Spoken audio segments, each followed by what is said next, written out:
말씀을 듣기 전에 우리의 손을 가슴에 얹고 믿음으로 선포하기를 원합니다. 말씀이 나를 변화시킵니다. 아멘. 이 믿음의 선포와 같이 하나님 주시는 이 말씀이 우리의 영혼과 중심을 변화시키는 능력의 말씀이 되기를 간절히 축원합니다. 저는 어린 시절 착한 아들이었습니다. 의심의 눈초리로 보시는 것들이 막 느껴집니다. 안타깝게도 증명할 방법이 없습니다. 저희 어머니를 모시고 와야 되는데 영상이라도 찍었어야 되는데 시간이 없어서 하지 못했던 것 같습니다. 근데 여러분이 믿지 않아도 저는 진짜 착한 아들이었어요. 저를 좀 믿어주세요. 근데 제가 상담학을 공부하면서 제 인생을 돌아보는 시간을 가졌습니다. 왜 나는 어린 시절에 그렇게 착한 아들이었는가? 착한 아들이었던 것이 나쁜 것이 아니라 왜 그런 삶을 살았는가를 들여다보게 되었습니다. 저는 이남 이녀 중에 막내로 태어났습니다. 저희 형과는 연년생이에요. 위로는 누님 두 분이 계시고 이제 4명 중에 막내이죠. 근데 저희 아버님은 8남매 중에 장손이십니다. 그래서 저희 형은 태어나면서부터 이 장손의 피를 이어받은 존재론적으로 정체성이 확립되어 있는 아들이었다면 왜 저는 딸을 둘 낳고 아들까지 낳았으면 그만 낳아도 되셨을 텐데 제가 왜 태어났는지를 잘 모르겠는 거죠. 그런 저의 탄생에서부터 저는 저의 존재를 드러내고 싶었는지 심부름도 잘하고 부모님 말씀도 잘 듣는 그런 착한 막내 아들로 살아오지는 않았나 돌아보게 되었습니다. 다시 말해서 저는 착한 아들이 되고 싶었던 것이 아니라 칭찬과 인정을 받고 싶었기 때문에 그렇게 살아왔다는 사실을 돌아보게 되었습니다. 사랑 여러분은 어떻게 지금 살아가고 계십니까? 더 근원적으로 여러분은 어떤 목적을 가지고 지금 여러분의 인생을 살아가고 계십니까? 제가 오늘 이런 말씀을 드리는 이유는 오늘 본문에 나타나는 빌라델비아 교회가 칭찬만 받은 교회이기 때문이죠. 소아시아 7교회 중에 칭찬만 받은 교회는 서머나 교회와 빌라델비아 교회 단 2교회밖에 없습니다. 그러나 이 칭찬만 받은 빌라델비아 교회를 우리가 바라보면서 주의해야 되는 것은 이 빌라델비아 교회가 칭찬받기 위해서 이렇게 살았던 것은 아니라는 거예요.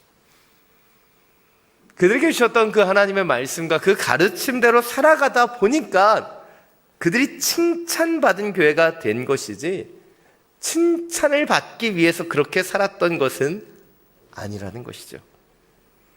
동일하게 우리의 신앙과 우리의 모습에 있어서도 중요한 부분은 저 멀리에 있는 그 천국에 들어가는 것, 우리에게 중요한 목적이죠. 그러나 우리가 그것만을 바라보고 살아서는 안 된다는 거예요.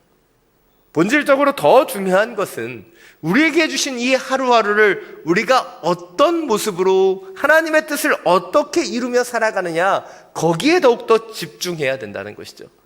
그렇게 그것을 바라보고 살아가게 되면 천국은 바로 당연하게 우리의 것이 될 수 있는 것이죠. 오늘 칭찬만 받은 교회 빌라델비아 교회의 모습을 통해서 우리의 삶의 모습을 돌아보게 되기를 원합니다. 오늘 7절부터 9절입니다. 다시 한번 함께 읽겠습니다. 너는 빌라델비아 교회 사자에게 이렇게 써라. 거룩하고 참되시니 다윗의 열쇠를 가지시니 곧 열면 닫을 사람이었고 닫으면 열 사람이 없는 이가 이렇게 말씀하신다.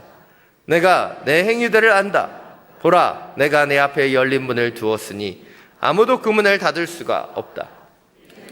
힘이 약한 가운데도 내 말을 지키고 내 이름을 부인하지 않았기 때문이다.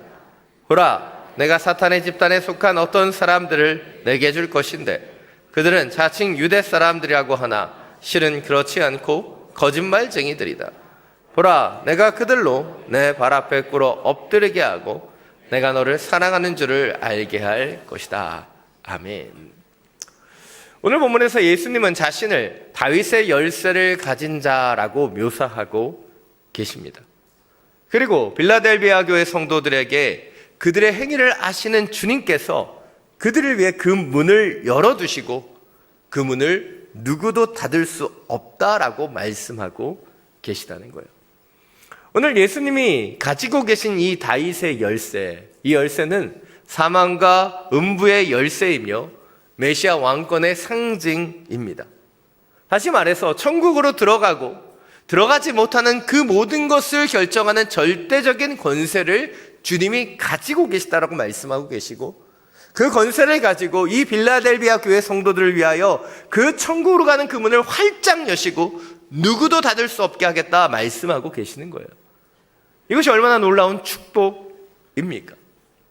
그렇다면 빌라델비아 교회는 어떻게 이런 예수님부터 놀라운 은혜와 축복을 받을 수 있게 된 것일까요? 오늘 보면 8절에 보면 그 이유가 나타납니다. 8절 하반절에 이렇게 말합니다. 이는 내가 힘이 약한 가운데도 내 말을 지키고 내 이름을 부인하지 않았기 때문이다. 빌라델비아 교회는 크고 강성한 교회가 아니었습니다. 작고 연약한 교회였습니다. 그럼에도 불구하고 그들은 그리스도 예수의 말씀을 지켰고 그 이름을 부인하지 않았던 거예요. 오늘 본문에 나타나는 힘이 약하다라고 번역된 이 헬라어 마크라디나임은 원어로 살펴보면 능력이 거의 없다라는 의미를 갖고 있어요. 그만큼 빌라델비아 교회가 연약했다는 거예요. 학자들에 의하면 빌라델비아 교회 성도들은 대부분 하층민으로 이루어졌고 노동을 하며 살아가는 연약한 사람들이었다는 것이죠. 그러나 그들은 하층민이었고 능력을 많이 갖지 못했지만 주님이 그들의 모든 행위를 다 바라보셨을 때 그들은 시련과 환난 속에서도 주님의 말씀을 놓치지 않았고 꺾이지 않는 믿음을 가지고 살아갔다고 그들을 칭찬하고 계시는 거예요. 제가 전에도 말씀드렸지만 한국교회는 크고 대단한 믿음을 참 좋아합니다. 그래서 크고 놀랍고 대단한 어떤 업적과 결과 중심적인 것들을 굉장히 좋아하죠. 그러나 오늘 빌라델비아 교회는 그런 교회가 아니었어요.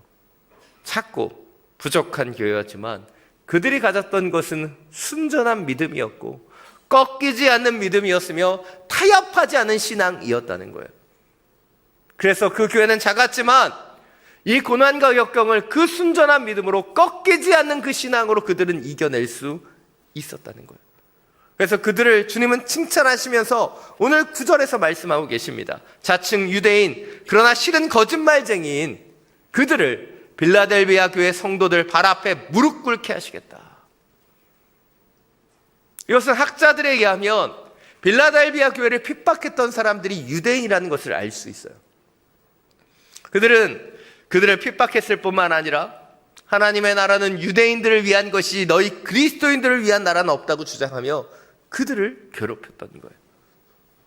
높은 지위에 있었던 유대인들이 이 낮은 지위에 있었던 빌라델비아 교회 성도들을 끊임없이 괴롭혔기에 그들은 큰 고통과 아픔 가운데 있었을 것입니다. 그러나 그럼에도 불구하고 그들이 믿음을 지켰을 때 오늘 주님은 시편 23편 5절에 원수의 목전에서 상을 베푸시듯 바로 그들의 발 앞에 유대인들이 무릎 꿇게 하시겠다 말씀하시며 그들을 향한 주님의 사랑을 알게 하시겠다고 말씀하고 계시는 거예요. 이것이 당시 빌라델비아 교회 성도들에게 얼마나 큰 위로가 되고 격려가 되고 힘이 되었겠습니까?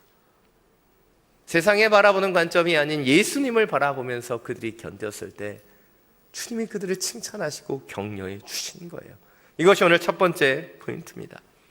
우리는 비록 세상에서는 연약해 보일지라도 우리가 주님의 말씀을 지키고 순전하게 살아갈 때 하늘에서는 그 누구보다도 강한 자가 된다는 것을 놓치지 않아야 되는 거예요. 우리는 그런 관점과 그런 시야를 가질 수 있는 사람이 되어야 하는 것입니다. 사람들마다 즐거움과 기쁨을 느끼는 포인트는 다 다르다고 이야기합니다. 아이들에게는 장난감이나 동화책이 기쁨을 준다면 청소년기에는 친밀한 관계를 맺는 친구가 그들에게 기쁨을 주죠. 청년이 되면 연인을 만나거나 사회적인 인정을 얻게 되어서 그들은 기쁨을 찾게 되기도 합니다. 그렇다면 우리 그리스도인들에게 기쁨은 과연 무엇일까요? 느헤미야 8장 10절에서 느헤미야는 믿음의 그 성도들에게 말하죠. 여호와를 기뻐하는 것이 너희의 힘이다. 여호와를 기뻐하는 것이 너희의 힘이다. 사랑하는 성도 여러분, 느헤미야의 고백이 우리의 고백이 되기를 원합니다.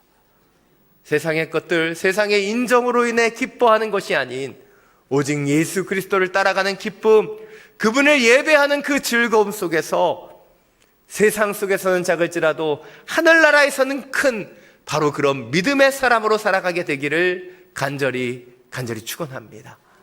오늘 10절 11절입니다. 다시 한번 함께 읽겠습니다. 내가 내 인내의 말을 지켰으니 땅에 사는 사람들을 시험하기 위해 온 세상의 시험이 닥칠 때 나도 너를 지켜줄 것이다. 내가 속히 오리니 내가 가진 것을 굳게 잡아 아무도 내 면류관을 빼앗지 못하게 하여라. 요한계시록의 굉장히 중요한 주제 가운데 한 가지는 인내입니다. 오늘 빌라델비아 교회가 보여주고 있는 것은 바로 인내의 삶이죠. 시험이 닥쳐왔을 때 그들은 인내했고 견뎌냈으며 온 세상에 시험이 닥칠 때 주님은 그들을 지켜주시겠다라고 말씀하고 계시는 거예요. 근데 오늘 보면 10절을 묵상하다 보면 뭔가 좀 이상하다는 느낌을 받게 됩니다. 10절 한번 비춰주시겠어요? 인내의 말을 지켰는데 그러면 이제 인내를 자기 이겨냈으니까 시험이 안 와야 되잖아요. 근데 또 시험이 닥쳐요. 근데 그때서야 지켜주신다. 뭔가 좀 우리가 생각하는 것과는 좀 다른 일들이 벌어지는 것 같습니다. 우리가 흔히 상식적으로 생각했을 때 주님이 지켜주신다면 인내할 필요가 없어야 되는 건 아닐까요? 인내하지 않아도 주님이 그 피할 길을 주셔서 보호해 주셔야 되는 것이 아닐까요? 저만 그렇게 생각하는 겁니까? 그렇다면 오늘 본문이 얘기하고 있는 예수님의 보호하심으로 말미암아 교회가 시험 가운데 보호함을 받게 되었다라고 하는 것은 어떤 것을 의미하는 것일까요? 제발 깊이 생각하는 표정을 지어주시면 감사하겠습니다. 오늘 본문이 얘기하는 그 인내를 통해 주님의 보호함을 받는다는 것이 무엇일까요? 이것을 우리에게 잘 보여주고 있는 것이 다니엘 3장입니다. 느부갓네살은 금신상을 만듭니다. 자신이 전 세계의 패권을 차지하고 높아져서 자신을 위한 금신상을 만들고 그곳에 절하지 않으면 활활 타는 불구덩이 속에 쳐넣겠다고 협박하죠. 느부갓네살은 이제 간 4살이 된 것 같은 유치한 결정을 하고 있는 거예요. 썰렁한 조크를 모르시는 분들이 계시는 것 같습니다. 그런데 이 다니엘의 세 친구, 우리가 잘 아는 사드락과 메삭과 아벳느고는 지금 어떻게 하고 있습니까? 금신상에 절하는 것을 거부하고 그들의 신앙을 고백하죠. 그들의 신앙 고백이 다니엘 3장 17절 18절에 나타납니다. 자막을 통해서 함께 읽겠습니다. 만약 우리가 절하지 않을 경우 우리가 섬기는 하나님께서 우리를 활활 타는 불구덩이 속에서 구해 주실 것입니다. 그분이 우리를 왕의 손에서 구해내실 것입니다.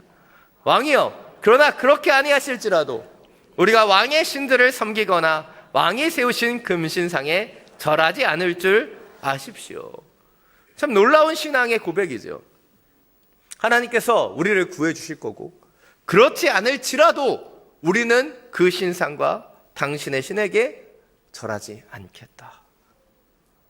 이 놀라운 신앙 고백이 있으면 하늘의 문이 열리고 천군 천사가 와서 이 느부갓네살을 벌하면서 뭔가 그런 보호하심과 인도하심이 임해야 되잖아요. 그런데 다니엘 3장을 보면 이 말이 느부갓네살의 화를 더욱 돋구죠. 그리고 그는 평소보다 7배나 더 뜨겁게 불구덩이를 달구고 그곳에 그들을 던져 넣습니다. 많은 분들이 이 이야기의 결론을 알고 있지만 만약 모른다면 이들의 놀라운 신앙의 고백과는 다른 이 과정이 우리를 시험에 들게 할 수 있어요. 그리고 이들은 불구덩이에 빠지고 이 이야기는 끝이 나는 것처럼 보여져요. 근데 이들은 불구덩이 속에 쳐넣어지게 되지만 그들은 어떤 해도 입지 않습니다. 사람들이 그 불구덩이를 바라봤더니 이제 3명이 아니라 4사람이 되어서 그들이 그 안을 걸어 다닌다라고 얘기해요. 다니엘 3장 25절을 보면 4번째 사람은 신들의 아들 같다라고 기록하고 있습니다. 그렇습니다. 우리 주님은 다니엘의 세 친구가 환난을 피하도록 보호하셨던 것이 아니라 환난 속에서 그들과 함께 하심을 통해서 그들을 보호하셨다는 거예요. 이것이 교회가 환난과 시험 속에서 예수님을 통해서 받게 되는 그런 보호하심이라는 거예요. 이것이 오늘 2번째 포인트입니다. 우리는 환난을 피하는 보호하심을 뛰어넘어서 인내를 통해 환난 속에 함께 하시는 예수님의 보호하심을 경험할 수 있어야 되는 거예요. 우리는 환난 속에서 주님을 원망합니다. 하나님, 왜 나에게 이런 시험과 이런 어려움을 주십니까? 저도 이런 시절이 다 있었어요. 환난 속에서 불평과 원망으로 하나님께 화를 내며 소리 지르며 기도했던 적도 있어요. 근데 그렇게 기도하지 않고는, 그렇게 하나님을 원망하지 않고는 그 아픔의 시간을 견뎌낼 수 없었던 거예요. 근데 놀랍게도 그렇게 원망하면서도 저는 여전히 기도하고 있었습니다. 그리고 기도하는 그 시간들을 통해 저는 주님이 제 안에 가까이 오고 계심을 깨닫게 되었어요. 그렇습니다. 인내의 과정은 주님이 우리 옆에 계심을 볼 수 있는 시간이에요. 주님이 함께 하심을 깨닫게 되는 시간이죠. 때때로 우리는 세상의 분주함 속에 정신없이 살아갑니다. 잘 참지도 잘 보지도 못한 채 살아가죠. 근데 인내라는 그 시간, 참 느리고도 고통스러운 그 시간들을 통해 우리의 시간을 늦출 때, 그리고 주님을 바라볼 때 주님이 우리 안에 더 가까이 들어오시는 것을 우리는 경험하게 되는 거예요. 무인불승이라는 유명한 사자성어가 있습니다. 인내 없이는 승리도 없다. 세상 속에 너무나 잘 알려져 있는 이야기입니다. 그러나 기독교가 말하는 인내는 단순히 인내함을 통해서 승리를 얻는 것이 아니에요. 그 인내의 그 과정과 그 시간에 함께 하시는 주님을 만나는 것이고, 그런 하나님을 알게 되는 것이고, 그런 하나님과 함께 걸어가는 것이 인내의 시간인 것을 깨닫게 되는 것이죠. 인내의 시간이 우리에게 힘들고 어려운 시간임은 분명합니다. 그러나 하나님께서 그 시간을 허락하시는 이유, 바로 그 어렵고 고통스러운 그 시간에 주님이 우리의 손을 붙잡아 주시고 우리와 함께 하시며 우리를 보호하시는 분임을 깨닫게 하시기 위해 그 시간을 허락하시는 것을 놓치지 않게 되기를 원합니다. 사랑하는 성도 여러분, 인내 속의 고통, 아픔 속의 연약함 가운데 머물러 있지 마십시오. 그 인내 속에 기도함을 통해 우리의 삶 속에 찾아오시는 주님을 알고 그런 주님의 손을 붙잡고 주님과 함께 동행하며 주님의 보호하심과 인도하심 가운데 이 모든 환난과 시험과 연약함을 능히 이겨낼 수 있는 바로 그런 하나님의 사람들이 되시기를 간절히 축원합니다. 마지막으로 오늘 보면 12절 13절입니다. 다시 한번 함께 읽겠습니다. 이기는 사람을 내가 내 하나님의 성전에서 기둥으로 삼을 것이니 그가 결코 다시는 성전을 떠나지 않을 것이며 내가 내 하나님의 이름과 내 하나님의 도성 곧 하늘에서 내 하나님께로부터 내려오는 새 예루살렘의 이름과 내 새 이름을 그 사람 위에 기록할 것이다. 귀 있는 사람은 성령의 교회들에게 하시는 말씀을 들어라. 아멘. 오늘 본문에서 예수님은 이기는 사람을 하나님의 성전의 기둥으로 삼을 것이며 그들이 결코 다시는 성전을 떠나지 않을 것이다 라고 약속하고 계십니다. 이 말씀을 우리가 그냥 들어도 이해가 되지만 이 말씀을 더 잘 이해할 수 있는 것은 빌라델비아라고 하는 지역에 대한 이해를 통해서 조금 더 잘 이해할 수 있습니다. 빌라델비아 지역은 지진이 흔했던 지역입니다. AD 17년에는 대규모 지진이 있었고 그때 많은 건물들이 폐허가 되었다고 하죠. 또한 자주 지진이 발생했기 때문에 이 빌라델비아 교회 성도들은 이 지진이 나서 도시를 떠나 산으로 올라가는 일들도 자주 경험했을 것입니다. 그들의 눈에는 늘 무너진 기둥들, 쓰러진 기둥들, 그리고 지진 때문에 대피해야 되는 일들이 수없이 많았을 거예요. 이런 경험이 있는 빌라델비아 교회 성도들에게 인내를 통해 얻는 승리가 무엇인지를 알려주고 계세요. 성전의 기둥과 같이 결코 흔들리지 않는 든든한 기초가 되는 것이며, 어떤 환난 속에서도 성전을 떠나지 않는 그 축복, 더 이상 도피하거나 피할 필요가 없는 그 약속을 그들에게 주신 거예요. 사랑하는 성도 여러분, 이 말씀처럼 우리도 이기는 사람이 되면 동일한 약속을 받게 되는 것이죠. 그런데 이 말씀을 우리는 이 결과의 모습으로 보게 돼요. 그런데 이 결과를 이뤄내기 위한 과정을 우리는 놓치지 않아야 됩니다. 그런데 이 결과를 바라보다 보면 우리가 살아가는 그 과정은 조금 막연하게, 정확하지 않게 느껴질 수 있어요. 그래서 이 말씀을 조금 더 저는 적용하기 위해 정리해 보았습니다. 여러분이 싫어하실 수는 있겠지만 오늘 말씀을 명제로 정리해 보았습니다. 이런 명제가 되길 것 같아요. 이기는 사람은 하나님의 성전의 기둥이 되고 성전을 떠나지 않게 된다. 이게 첫 번째 명제가 되면, 역과 일을 통해 대우를 이루게 되면, 죄송합니다, 수학 시간에 조셨던 분들이 많이 계시죠? 어떻게 되죠? 이 명제는 대우를 통해 명제가 참이면 대우도 참이 되는, 제가 잘못을 많이 한 것 같아요. 여러분의 그 표정이 굉장히 마음에 안 들어지는 것 같습니다. 제가 이걸 열심히 만든 이유는 뭘까요? 이 대우라고 하는 명제를 통해서 우리의 과정을 조금 더 알 수 있게 됩니다. 이 명제를 대우로 보면 이렇게 얘기할 수 있어요. 하나님의 성전의 기둥이 되지 못하고 성전을 떠나는 사람은 이기지 못하는 사람이 된다. 다시 말해서 우리가 교회의 기둥이 되고 이 교회를 떠나지 않는 하나님의 성도로 살아가게 되면 우리는 결코 찌지 않고 승리하게 된다라고 말하고 있는 거예요. 오늘 제가 여러분에게 말하고자 하는 것, 그것은 외향적이고 외식적인 성전 중심의 신앙을 말하는 것이 아닙니다. 오늘 마지막 날에 얻게 되는 그 승리는 그냥 이루어지는 것이 아니죠. 이 명제를 통해서 우리가 보게 되는 것은 무엇이에요?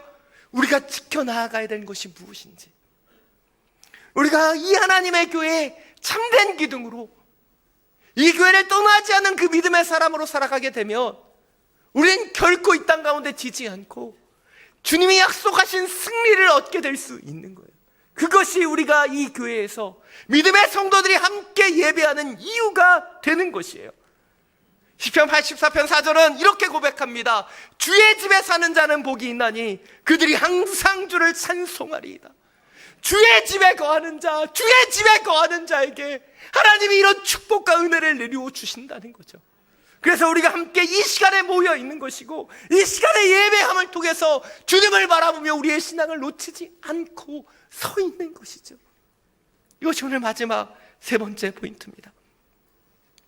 우리는 성전을 떠나지 않고 우리의 마음을 다해 온전히 예배함을 통해 그 신앙을 지킴을 통해 우리는 마지막 날 최후의 승리를 얻는 하나님의 사람들이 되어야 하는 것입니다. 하나님은 이스라엘에게 절기와 율법을 주셨어요. 그 절기와 율법을 통해 그들이 하나님의 성전을 떠나지 않는 하나님의 사람들이 되기를 원하셨기 때문이죠. 그런데 그들은 하나님이 가르쳐 주신 그 법도와 그 중심을 잃어버린 채 외형적인 신앙으로 살아가다 결국 버림받게 됩니다. 주님이 가르쳤던 성전의 신앙은 바로 에클레시아라고 하는 하나님의 교회를 통해 이어집니다. 하나님은 이 교회가 두세 사람이 당신의 이름으로 모인 곳에 주님의 영이 함께 하시는 곳이라고 말씀하셨어요. 그리고 이 하나님의 교회에 하나님의 영으로 충만케 하시고 예배할 수 있도록 인도해 주셨다는 것이죠. 그런데 안타깝게 수많은 사람들이 지금 교회를 떠나가고 있습니다. 예배의 자리를 지키지 못해요. 안타깝게도 우리의 자녀 세대들이 점점점 교회를 떠나가고 있습니다. 왜입니까? 이 성전 안에 지키는 그 믿음, 이 성전을 통해 주님을 바라보는 그 신앙을 알지 못하기 때문은 아니겠습니까? 제가 얼마 전에 찬양을 듣다가 한 댓글을 보고 마음속에 불일 듯한 마음이 일어났어요. 그 찬양에 한 성도님이 댓글을 다신 거예요. 주님, 저희 자녀들이 세상 속에 있어요. 기도해 주세요. 제가 그 댓글을 보고 화가 났던 거는 지금 그 댓글을 달 때가 아니라 그 자녀를 어떻게 주님 안에 돌아오게 할까 고민하는 시간이 되어야 되는데, 주님의 성전을 떠나 있는 그들을 위해 기도하며 어떻게 그들이 돌아오게 할 것인가, 그 하나님의 성전 가운데 머무는 그 은혜와 축복을 놓치지 않게 할 것인가 고민해야 되는데, 거기에 댓글만 달고 있는 그 모습이 너무나 가슴 아팠기 때문이에요. 사랑 여러분, 혹시 우리의 자녀들이 지금 교회를 떠나 있습니까? 그렇다면 그들이 돌아올 수 있도록 우리는 기도해야 되고, 그들을 설득해야 되고, 그들이 이 축복의 자리 가운데 돌아올 수 있도록 우리는 우리의 힘과 능을 다해 노력해야 되는 거예요. 저희 6월 중순에 자녀 맞춤 전도 집회를 준비하고 있습니다. 이걸 하는 이유는요, 여러분의 자녀들이 다시 주님 앞에 돌아올 수 있도록 하기 위해, 그것을 위해 기도하는 것입니다. 여러분, 여러분이 이제 시작하셔야 돼요. 이 성전을 통해 하나님이 주시는 그 축복, 그 영원한 생명을 놓치지 않도록 이 자녀들이 주님의 전에 돌아올 수 있도록 기도해야 되는 거예요. 교회 출석이 모든 것을 이루어주진 않습니다. 그러나 저는 교회 출석을 영적인 끈이라고 묘사해요. 이들이 주님 앞에 나와 있으며 위기와 어려움 속에서 이 영적인 끈을 붙잡을 수 있기 때문이에요. 산 여러분, 소아시아 7교회 중에 어떤 교회는 책망받고 어떤 교회는 칭찬받습니다. 가장 큰 차이를 보면 바로 주님과의 관계인 거예요. 관계가 친밀해서 주님을 부인하지 않고 주님을 따라가는 교회는 칭찬받았다면, 주님을 뜨겁게 사랑했지만 이제 그 첫사랑을 잃어버린 채 넘어져가는 수많은 교회들이 있었다는 것이죠. 지금 이 땅의 세상의 공격은 거세졌습니다. 우리는 빌라델비아 교회처럼 작고 연약할지도 몰라요.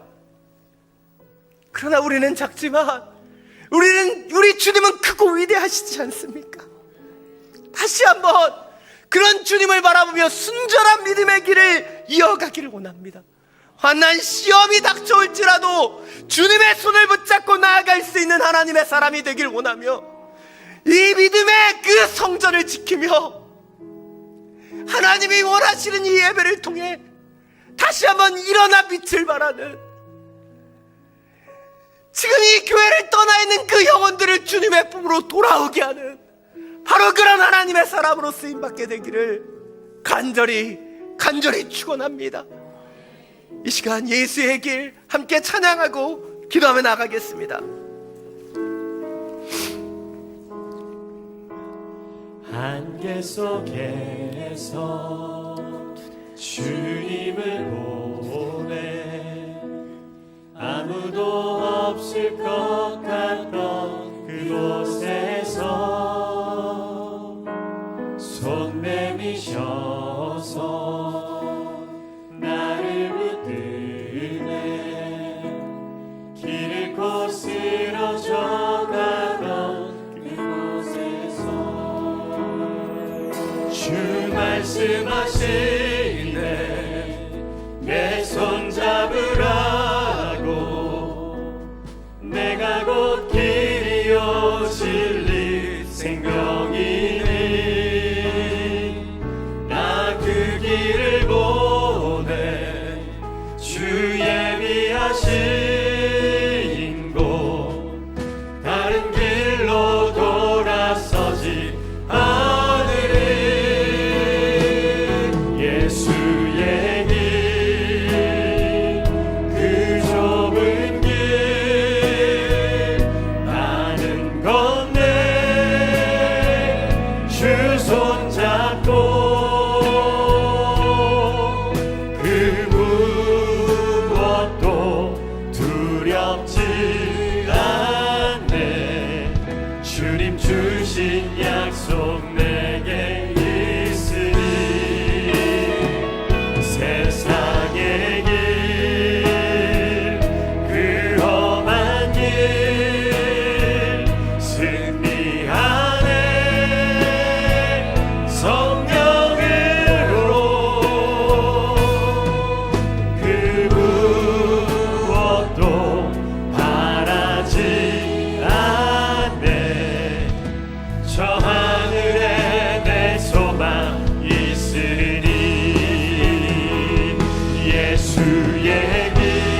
손잡고 그 무엇도 두렵지 않네. 주님 주신 약속 내게 있으니 세상의 일 그 험한 일 승리하네. 성령으로 그 무엇도 바라지 않네. 저 하늘에 내 소망 있으니 저 하늘에 내 소망 있으니 저 하늘에 내 소망 있으니 저 하늘에 내 소망 있으니. 이 시간 함께 기도하며 나아가기를 원합니다. 이 시간 기도할 때 우리의 내면과 중심을 돌아보며 주님 앞에 함께 기도하기를 원합니다. 주님, 우리 안에 순전한 믿음이 있습니까? 내 안에 타협하는 마음들이 들어와 있지는 않습니까? 나의 작고 연약함을 주님 앞에 원망하고 있지는 않습니까? 필라델비아의 교회가 작고 연약했지만 그러나 주님이 주시는 그 은혜 속에 주님이 열어주시는 그 천국의 문으로 나아가는 교회가 되었던 것처럼 주님, 연약한 우리의 삶을 주님 인도하여 주십시오. 우리의 삶 속에 환난도 있고 시험도 있고 역경도 있지만 주님의 손을 붙잡고 인내며 나아가는 하나님의 자녀들 되게 하여 주옵소서. 특별히 주님 세상 속에 있는 주님의 자녀들을 위하여 기도합니다. 주여, 그들이 주님의 성소로 돌아와 주를 예배할 수 있도록 주여 그 길을 열어주시고 인도하여 주옵소서. 주님의 이름 한번 부르고 함께 기도하며 나아갑니다. 주여, 무엇도 바라지 않네. 저 하늘에 내 주님의 소망 보호하시니 인도하시니 정녕 우리를 떠나지 않도록 주여 함께 주님이 세상을 생각하고 우리가 놓치고 있는 것은 무엇입니까?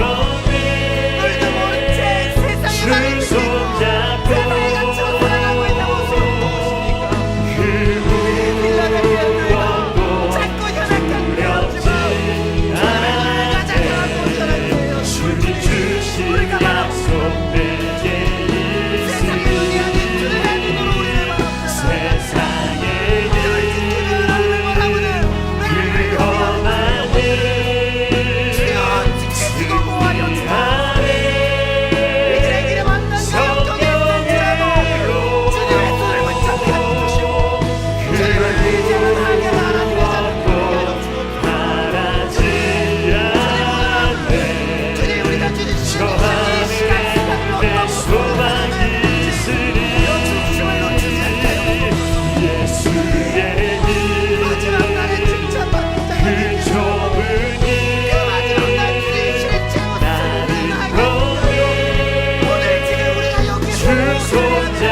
사랑이 많으신 주님, 당신이 걸어가신 그 길을 따라가야 하는데 세상의 길이 너무나 달콤해 보입니다. 하나님께 인정받고 하나님의 뜻대로 살아가야 되는데 세상의 인정을 받고 싶은 유혹이 우리 가운데 다가옵니다. 주여, 주여, 빌라델비아 교회처럼 우리는 작고 연약하지만 주님의 눈에는 크고 강한 군사가 될 수 있도록 우리를 만져주옵소서. 주님, 여건과 시험 속에 고통과 아픔 가운데 있는 그 성도들을 위하여 중보합니다. 주님의 손으로 안아주십시오.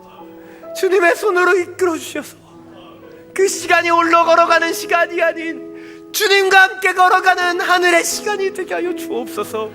간절히 기도합니다. 주님의 전을 떠나 있는 그 영혼들을 주여 긍휼히 여겨 주십시오. 우리의 중보의 기도를 사용해 주시고 주님, 하나하나의 지혜를 허락해 주셔서 그들이 주님의 전에서 보호받으며 주의 은혜 가운데 살아갈 수 있도록 주여 그들의 길을 돌이켜 주옵소서. 주님, 우리를 축복의 통로 되게 불러주셨으니 이 어두운 시대에 빛으로 사용해 주시고 주님, 영혼을 소생케 하고 영혼을 주님께 돌아오게 하는 하나님의 사람으로 별과 같이 사용하여 주옵소서. 주님,